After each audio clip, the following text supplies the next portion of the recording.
Muts? Espero que sim, porque hoje a gente vai falar sobre falta de flexibilidade e chutes maneiros.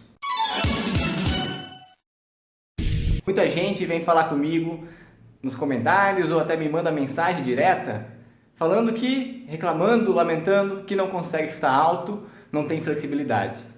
E eu sempre falo, por que tu não foca nos chutes baixos então na linha de cintura? Geralmente a pessoa consegue na linha de cintura, só que ela quer na cabeça, quer acertar na cara.